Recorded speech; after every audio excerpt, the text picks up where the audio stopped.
Welcome to Small Business Casual, where we take the dream we're building seriously, with a hefty dose of laughing at ourselves along the way.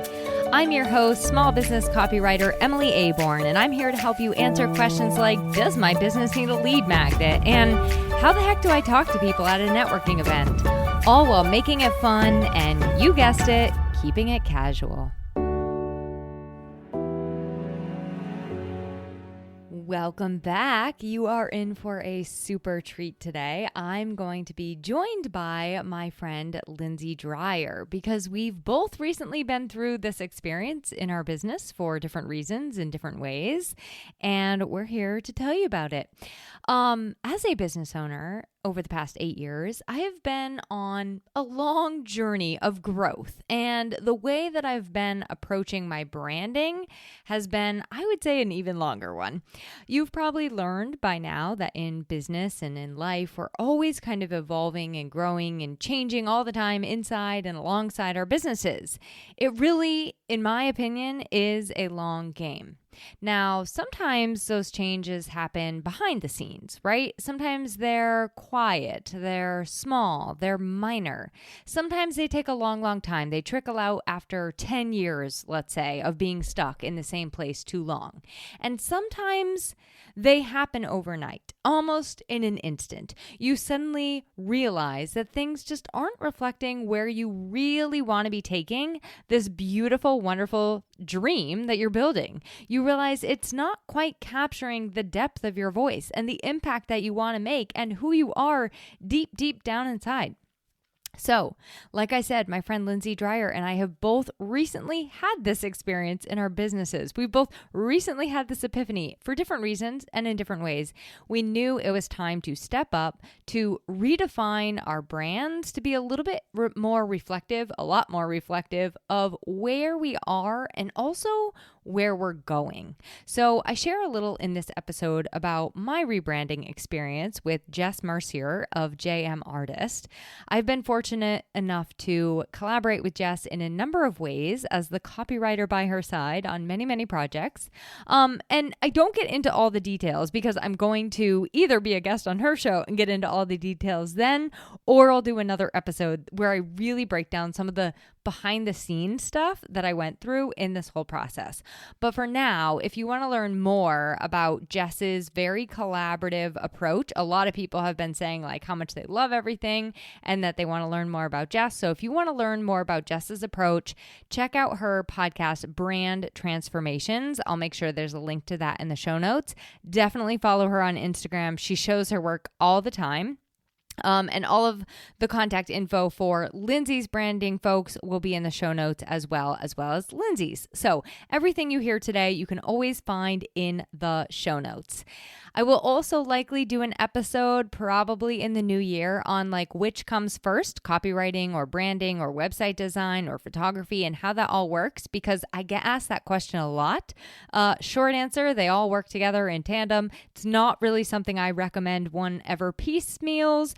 That's not always an option, right? So we don't have time for all the step-by-steps today. We're going to get into some of those individual elements, but really Lindsay and I focus on that big picture. Our goal with this episode is really to help you answer the question that a lot of us face. And that question is, does my business need a rebrand? And if so, what do I need to know first? What are the questions I need to think about? So on that note, I'm totally not going to further ado anymore because this is a little bit of a long one. I hope you enjoy it and let's get into it. Hello, Lindsay, my fellow cozy slipper loving, thriving business friend. Oh, hi, Emily. What a cute introduction. Well, I mean, it's all true. You should have seen how excited I was driving here. I was like, I got to go see Lindsay today. It's also a beautiful day today. Yes. Gorgeous. That did not play into my excitement, though. Okay. I usually thrive on non-beautiful days. Okay. Today, we're going to not get into the weather. We don't want any small talk. Nope. We already dealt with that in another episode. Yes. We are going to talk about rebranding because you and I both share this in common that we both just went through a rebrand. We sure did. Yeah. So first, tell people a little bit about who you are and like tell it in your rebranding story. Yeah. Got it.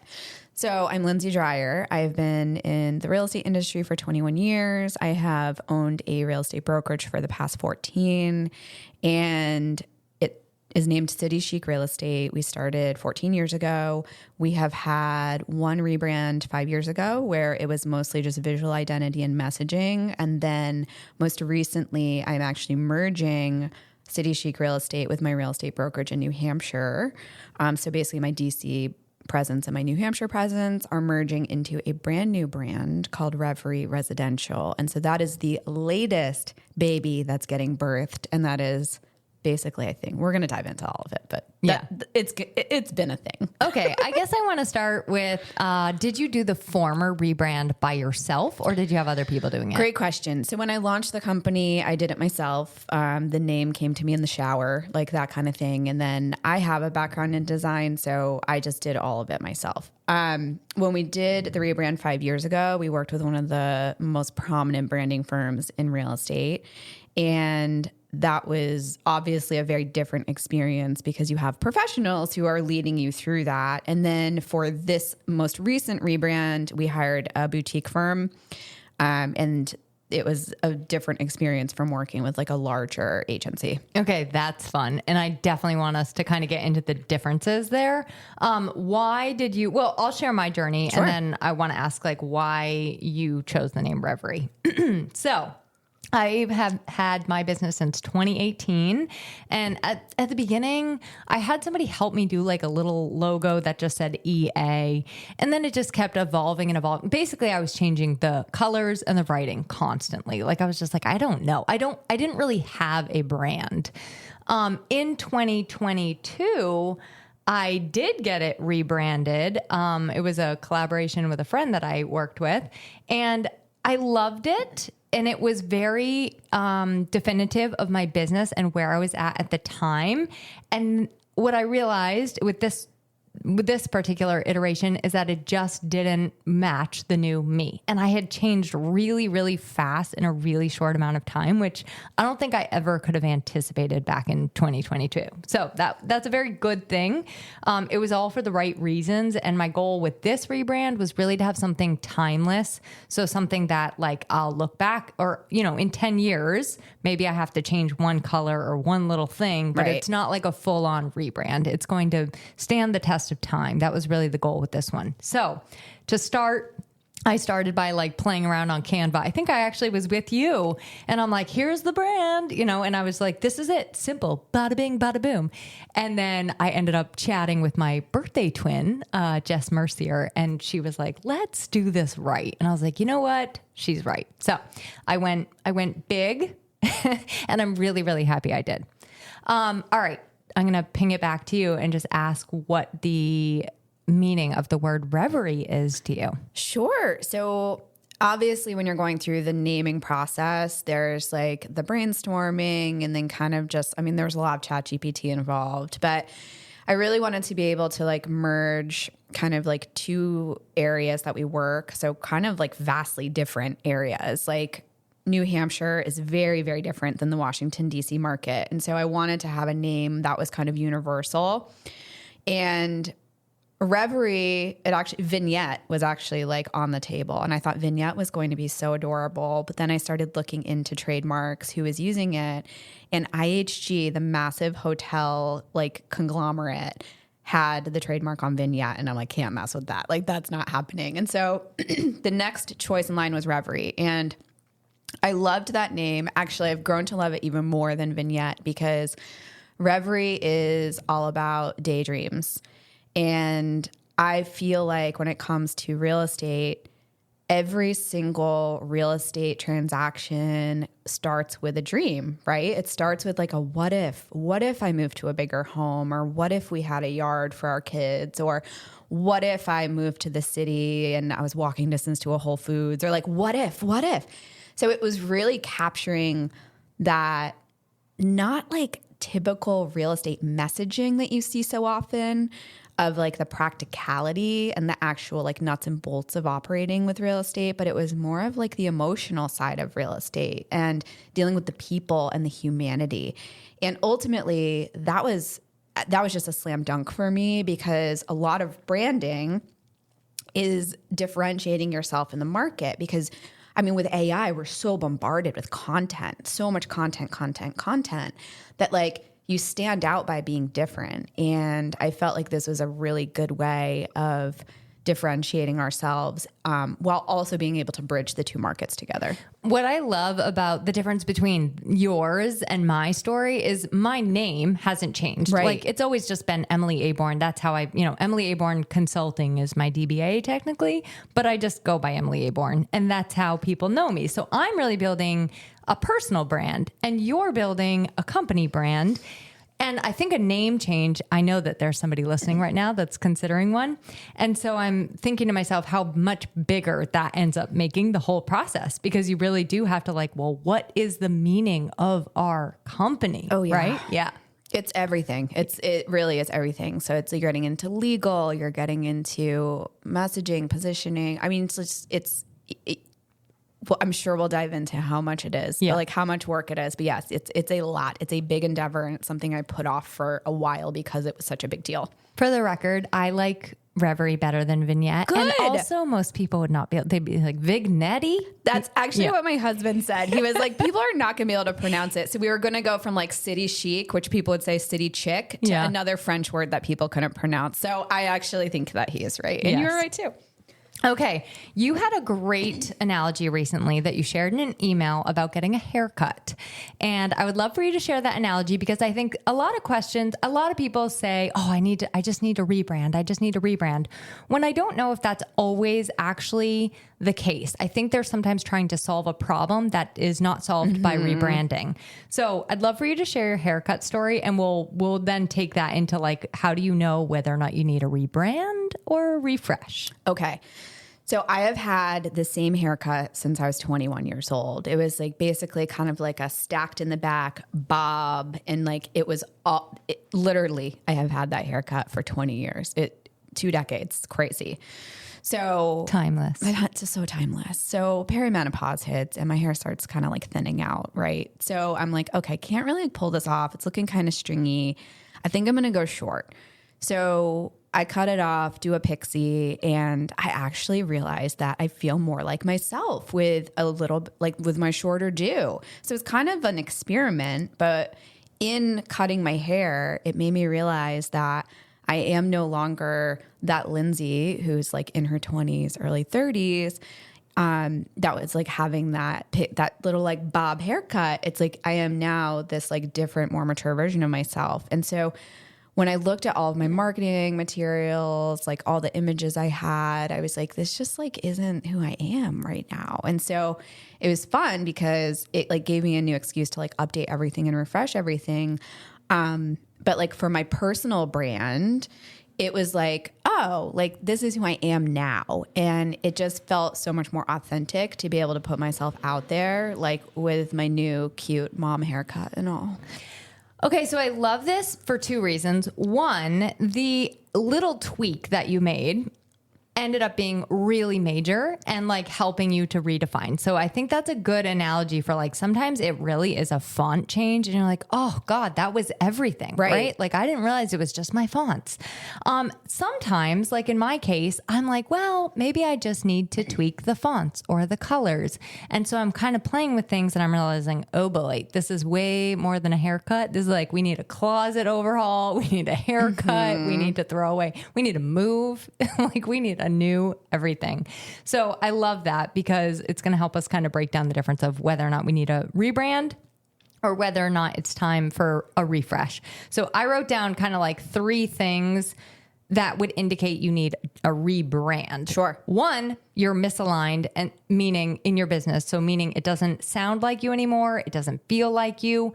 And that I think can hold you back from like sharing how you want to share. Like in my experience, I would sit down, I'd go to like post something, share something, write a blog. And I'm just like, I don't want to. Like I couldn't do it. It was like I was just blocked from moving forward with what I had. Yep.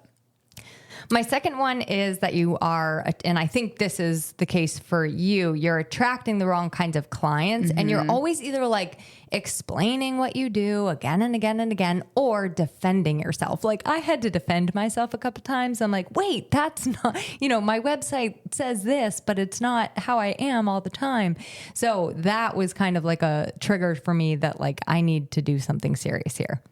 Yes. I think for me, City Chic kind of has gone through like two rebrand situations. So the first was more, I think, the first example you gave, which was our visual identity didn't really fit who we are anymore. And so that was trying to bring in more of like the youthful energy of the city and like trying to have like a little bit more sophistication. And so it was like being playful while being sophisticated, and really just like bringing the brand up a little bit. And so that we did that around like year 8 of the business being open. So basically we used like the brand I created myself. And then we did this rebrand. Now it wasn't just visual, but they also did brand positioning, brand messaging. So there's a lot of like communications and messaging framework that was like really helpful. So I think that was more like alignment, like kind of your first example. The second example is definitely where we're at now, which is we are not like the clientele we serve has completely changed. Mm-hmm. So it is no longer just the city. So many of our clients who bought and sold with us 10 years ago are now moving up into the burbs because they have kids, they want to get in a good school district, all of that. And so City Chic just was like, that's not us anymore. It's not our agents, it's not our clients. And so there really was this disconnect. And I felt like, to your point, I was defending it. And that's not a good place to be in. It has to be almost intuitive and it has to feel aligned. And it just didn't feel aligned anymore. And so that was like not only just visual, that was like City Chic itself. The name was really prohibiting us from attracting the clients and the agents that we wanted to work for us. Yeah. Yeah. The other one I thought of is what we've both been talking about is just things have really, really changed and you have evolved and grown so much that's like, it just doesn't fit me anymore. And I think sometimes you can look at that and say, well, that's not a good thing, right? Like I put all this money into my first brand, or I put all this effort into it and establishing myself in this way. And if I'm not this, then who am I? But it's actually a really good thing. Like I don't believe we're meant to stay stagnant and stay the same and stay who we are. I don't want to be rebranding my business every 2 years. I can tell you that right now. Right. But I do want to be evolving and growing. And so when something so massive has happened that like says, okay, you need to change the identity that goes along with this business, that's a really positive. That's a great thing. Yeah, it's an opportunity for you to really like get aligned and step into your next era. And it's scary. It can be expensive and a lot of work, but it can service your business and like take you into the next decade or so, or whatever of where you're going, which is a really empowering thing. Yeah. Okay. So some signs that you might just need a refresh, not a whole rebrand. Because I hear this all the time. People are like, I need a rebrand. And I'm like, or just new headshots, right? Like, yeah, just a new tagline because that one's not working. Or you need to put some SEO effort into your website, right? There's all kinds of things. So some indicators you might be bored or overthinking, and that might be what you think is needing a rebrand, is you're just sick of your colors. Like, okay, I'm just sick of the green or the blue. You can change the green or the blue. Yes, you can change your colors anytime and keep everything else exactly the same. You can also...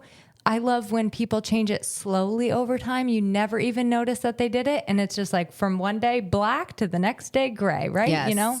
So that's an option. Number 2, you are just in Canva and you like playing with new fonts.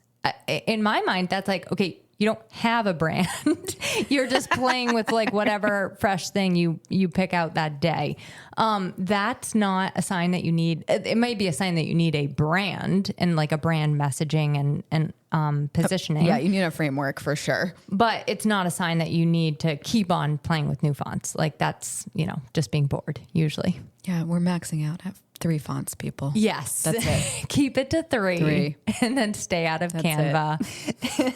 And I have a whole, it's not just fonts in Canva, right? It's like all the pictures and just like, you're just mixing too many things. It's my favorite rabbit hole. Yeah. But being cohesive is a real thing. And when you lack the cohesiveness, you can think that it means you need to rebrand when really it means you just need to get back to what you have. Yes. Right. And then the third one I came up with is just like business is really slow and you're just now throwing spaghetti at the wall thinking like, okay, what do I need to do? Oh, well, I need a new website or I need a new brand or I need whatever thing everybody is telling me I need. Sometimes it's a matter of taking a pause and being like, what problem am I really trying to solve? And then what is the root of that problem? Because it's not always your colors and your fonts and your visual identity and brand identity.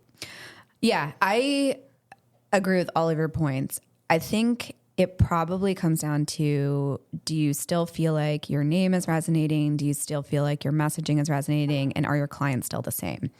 And so if that's the case, then it's a refresh. Yeah. Like, you're not really doing any branding work at that point. Like, branding work is really around attracting your ideal client. Like, that's really what it's all about. And whether that's your visuals or messaging or positioning, it's like, if you're feel like that's all good, like, I think a brand refresh, in my opinion, is usually a visual refresh. I don't feel like it's a naming or a repositioning or really anything like that. It's just my visuals are feeling kind of outdated.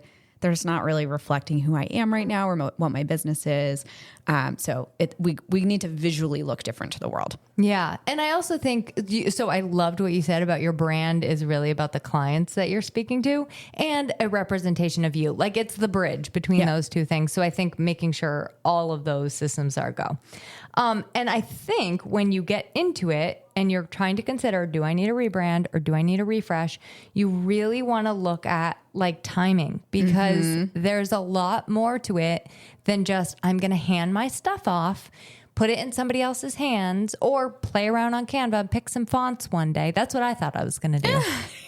Like, I'm just going to pick some things and then call it a day.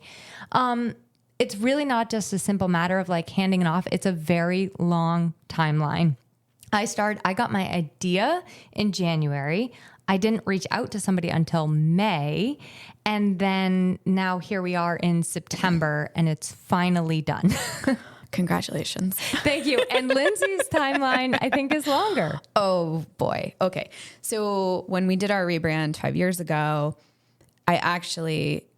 my intuition said I needed to change the name, and I'm kicking myself for not doing it then. But, all things happen for a reason, right? So the renaming was like something that has always been there. Now, my timeline actually got really sped up. So I worked on a really quick timeline. So I decided I was rebranding middle of May. I signed on our brand studio 2 weeks later, and they were so incredible. Like, they literally pushed this through so quickly. I had everything done from them by the middle of August. So they were so quick to work with. Like, they were great. It was like all the brand positioning, all the brand messaging, all the visual identity stuff, my brand guide, that was all done by mid-August. And so I'm now responsible for executing all of that, bringing it to the finish line. And our launch is October 8th. So I have basically a month and a half to like get that crammed out. Now it's going to be in phases, obviously, but like, we're operating on what I would consider a very quick timeline for like such a massive rebrand. So like mid-May to October. So, just to give you an idea, like, it does take time, and that's quick. Yeah, that is quick. And I actually found there was a big gift in all the time that it took. I was scared this time because I like really wanted to make sure it was right and that I was going to have a say and be able to say what I wanted to say comfortably. Yeah. And that was hard for me because that can be a challenge. So I found the timeline to be nice because it gave me time to like breathe, sit with things, think about things, let things evolve. And then even when it came to like you and I both did our websites or are doing our websites in your case ourselves. And so like I needed the timeline that I had to be able to put that together, match it up with the headshots I was getting. You don't realize how you book a headshot, right? And you're like, oh, great. It's for August, whatever. I don't know, 3rd. And then nope, it rains and you have to book it out for 2 weeks from there. Like you don't realize like how many of these things affect other things. And you can't use the headshots on your website if you don't have the headshots yet. You can't change your LinkedIn. Oh yeah. Then there's the whole list of like platforms that you need to change everything on. So everything takes time, longer than you think. And it's a big commitment. So it's not just like the business owner gets to hand everything off, sit back and relax. There are also pieces that your designer needs from you. Mm-hmm. If you're working with a website designer, they need from you, your photographer, your website copywriter, like all of these people need pieces from you. So It's a very active process. And the more people you involve, the more complicated it is because they may not hit their deadlines. Like I have a coaching client and her rebrand was supposed to be out at the beginning of July and she literally just got her website launched and it's mid-September. And it's because the person wasn't delivering when they said they were going to deliver. So you can get held up by vendors that are outside of your control. So yeah, the more complicated it is, it's almost like the more flexibility you just have to have and you have to kind of just roll with it. I also think if you're just a solo practitioner, like a solo business owner, it's so much easier because you don't have to coordinate with a team. Like I'm rolling this out to like 15 agents that have never seen the visual identity, the new one. They haven't seen like any of the new collateral or signage or anything. And so there's like a lot that we have to launch. And so I'm having to not only plan like a public launch, but it's also an internal launch as well. So there's just a lot that goes into it. And you kind of have to get all the stakeholders excited, but also on the same page. And so you do have to be a really good project manager. And if you aren't one, hire one. That actually would be a really big piece of advice is that if you aren't good at project management or making sure things get done, because you talked about all those contingencies, like all those things that are dependent on other things, hire somebody. Like you need to have somebody who's driving that ship or else it's going to just keep dragging on. And I love what you said about having a team because I want to bring something up about that too. When you do have team members, you need to remember that like that your brand has to, now that it's done, it needs to be consistent everywhere, which means you can't just leave it up to your team members to be like, great, now you guys go create reels and social media graphics and, signs and business cards. You have to give them all of it or else they go rogue and they're on Canva. Yep. All those templates have to be done. You have to have your brand guide. You have them sign off on it. It's like the do's and don'ts of social media. I mean, there really is it's a brand. And so when you're presenting yourself to the world as a company, as one kind of cohesive unit, that's the strength of branding is that consistency in the eyes of the public. Yeah. Okay. Let's get away from the scary stuff. Oh my gosh, I love being scary. I do too. I like being fun too. Okay, to stay on the scary vein, one last little bit. I want to talk about any of the maybe thoughts or fears that you might have had going in. I know that we talked about a couple before we hit record, so I'd love to hear it. So one of them is just, can I actually do this? It's a massive undertaking. The others is my team going to like it? And will they be proud to represent this? Will they want to put this out into the world? That's something like you have to get their buy-in. It's really, it's vulnerable because you're presenting, like we're going to have our reveal on October 8th. And if they look at all of this stuff and they're like, this is garbage, I don't want to use this, I am going to cry myself a river because I've been working on it so hard. It is so vulnerable. And like for me, it's a piece, it's me. It's like, I love this so much. And it's like a part of me and a self-expression of me. And so if somebody else doesn't love it, it's very sad. It's very sad, but it also happens. And that's actually what happens with good branding is it attracts just as much as it repels. It's a magnet. Good branding is a magnet. Yeah. Some of mine was also like, what if I hate it after it's done? I'm like, I instantly regret all of this, right? And I'm just in over my head. Thankfully that did not happen. And I think if you're working with the right designer, and you're working collaboratively, that's not going to happen because you're able to use your voice and be like, nope, back to the drawing board, or nope, I need you did that with your colors. And I really admire that. You're like, this color's not quite right. We're scrapping it. Right. Mm-hmm. Yeah. And actually, so we had our wrap up call yesterday. And the feedback was that I was one of their favorite clients because I was opinionated, but very clear. And he was like, this never would have been something that I would have come up with if it wasn't for the collaboration and the honest feedback and the direction that you were giving me. And I will tell you, I felt like a really rude person. Yeah, me too. Several times. Like lots of times. Sorry, but I told him one of the logos looked like a 70s hotel. And I was like, oh, probably shouldn't have said that. But I'm glad that I was honest. And I think that is a little bit of a caveat or warning for people, is that if you're going to work with somebody else, so a designer, it is a collaborative process, and be prepared to really voice your honest opinion. You have to be comfortable saying, I don't like this, and here's why I don't like it. So the color palette that they came out with, I was like, look, it's just kind of boring. I don't really like it. Doesn't have a lot of personality. It doesn't actually reflect like sophistication, but it doesn't stand out in the marketplace. And so having that really specific feedback is helpful, because then you can really like riff on what would be helpful. And so we landed on a really lovely color palette, super happy with it. But we wouldn't have gotten there, or I would have. This is actually something in my last rebrand, not this one, but the last one, was I feel like I didn't voice my opinion enough. And when I started using the brand, it didn't feel right. And I regretted it. And in this time around, I promised myself that I wouldn't do that again, that I would voice my opinion, that I would say if I didn't like something or if something didn't feel right. And honestly, now that we've done brochures and signage and we're working on the website, this is so right. Like, it feels so much better. It's like night and day from like the last time.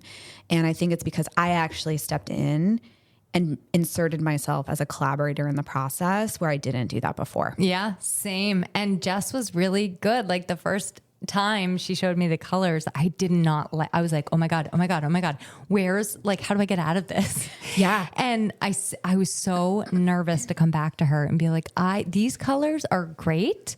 They are not me. And I showed them to somebody else and she's like, I love them. Can I steal them? I was like, well, they're not me. So yes, you may. I'm sure you talk to Jess, but I'm sure you may.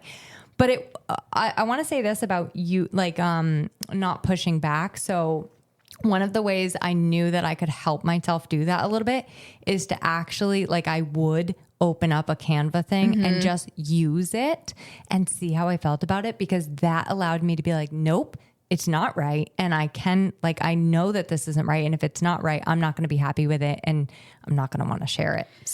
So I think that, like, if you're going to be hiring somebody to do your rebrand, and I want to point this out because it's very, very important, is that you need to ask them what their process is.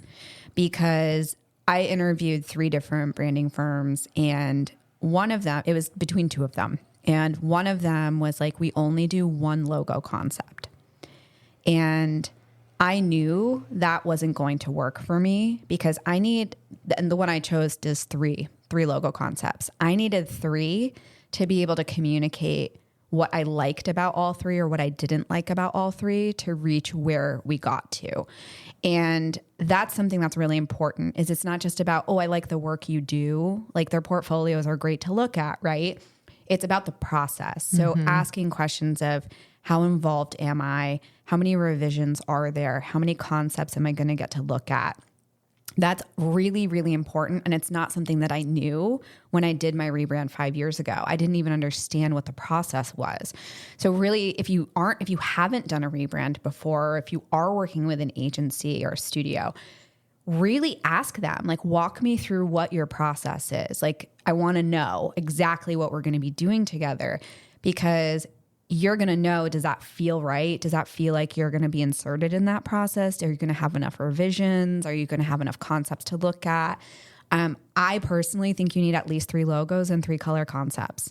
And the fact that this other studio was only giving me one color concept and one logo was totally unacceptable. That's also good to know, and good to know about yourself, what you would like. I feel like 3 might overwhelm me, but 2 would be just right, So I love that. And I love your reminder to ask questions up front. It's not rude. As a service provider, I love when people ask questions to make sure I'm the right fit and are not stuck with something in the middle that they're like, whoa, didn't know this. Exactly. Yeah. Favorite thing. So, okay. Lastly, let's talk about how you felt after. I know you're kind of like still in the middle-ish. Yeah. But you're towards the end. And then kind of what the result is on the other side. So I'm feeling really energized. And I think that was probably what was missing, is that disconnect between the brand and our clients and our agents that we want working for us was so strong.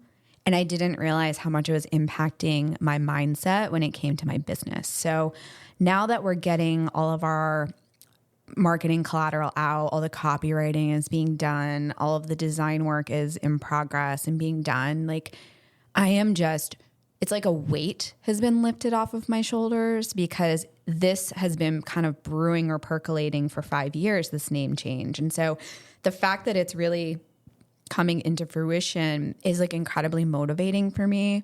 And it also just feels very aligned with where I am headed with the business, because we do have 2 markets we're working in, and before they were 2 different companies. And so it's really great because I'm feeling less scattered. I'm feeling like everything is more in one place. It's like more streamlined. It's more focused.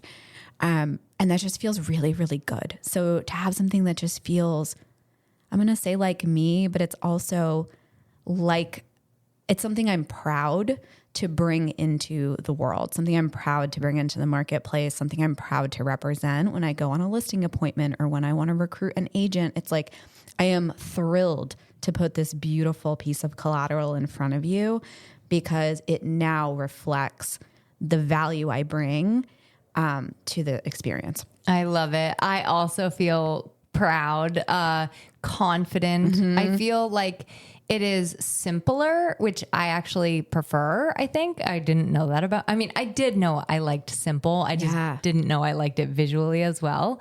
And so even in that, it's easier for me. Like, I get more content ideas, I've noticed, from my new look and feel. Same.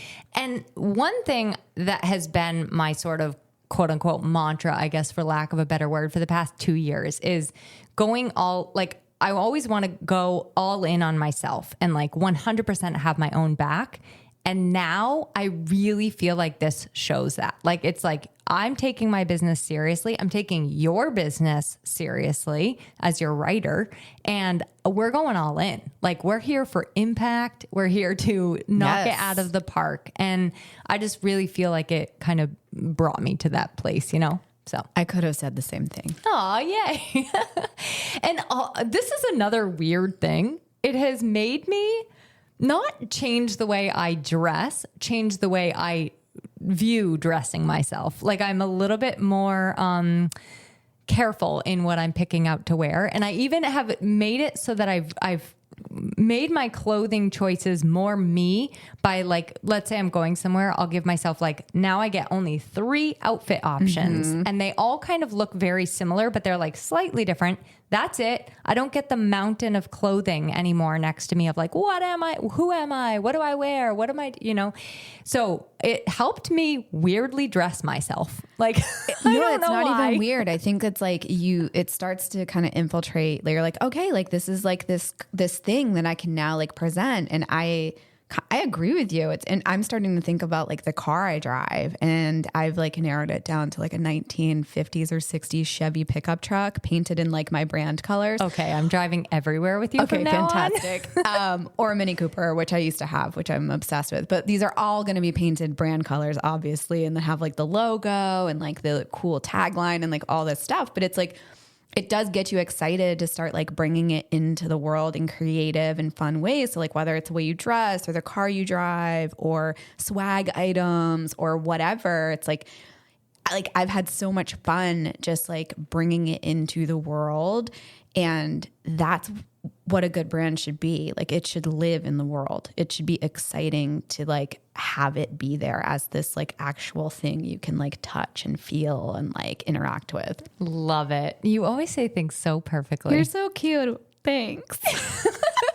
Okay, closing up, wrapping up. What's your quick answer to, does my business need a refresh or does my business need a rebrand, for somebody coming alongside us or behind us? Okay, refresh is you just feel like your visual identity is dated. So the fonts either or colors, they're just kind of like, I'm not loving it. Or my logo feels a little old. Rebrand is there's like an actual misalignment in your business. You're either attracting the wrong kind of clientele. It's just your positioning is off. Like it's going to require more than just a visual identity. Okay, perfect. And I'm going to take yours and give a tip or piece of advice. Please. Yeah. So if you want to try to figure out which one you need, you can start small by, let me give you two ideas. So one is like grab your business bestie and do like a photo day where you go take photos of each other, so right? Fun. Yeah. You go play in the park or at a cafe or at a co-working space and you take photos of each other. Lindsay and I did this, and it will help to show you whether or not like you're just kind of in need of new photos. It will show you a lot of information. Yeah, it really does.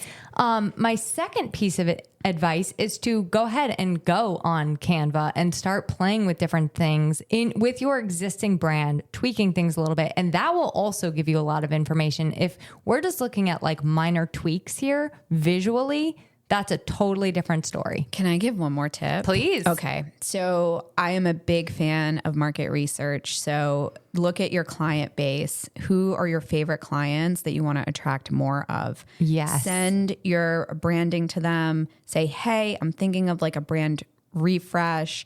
Do you think my brand fits? And literally they will tell you. It is scary because we don't always want to get the feedback, but I will tell you, whenever I've brought customers into the loop on making decisions in my business, it has always paid off. So asking your clients, hey, do you still feel like this is relevant? Do you still feel like this represents me and like the services I offer? They will, and tell them they have permission to be honest. You will get such valuable information from that. Lindsay, that was the best piece of advice. Thanks. Yeah. Like we should have started with that. Well, I'm glad we ended with it. All right. Mic drop, but we won't drop these. Thank you so much for being my guest. Thank you for having me. Always a pleasure. And I can't wait to share all the details of your rebrand soon. Hooray. Thanks for joining me on this week's episode of Small Business Casual. If you're considering a rebrand, starting something new, or ready to upgrade your website copy to reflect the brand you've already built, I'd be delighted to help you find just the right words for your business. Reach out to me at emilyaborn.com and I would love to hear from you.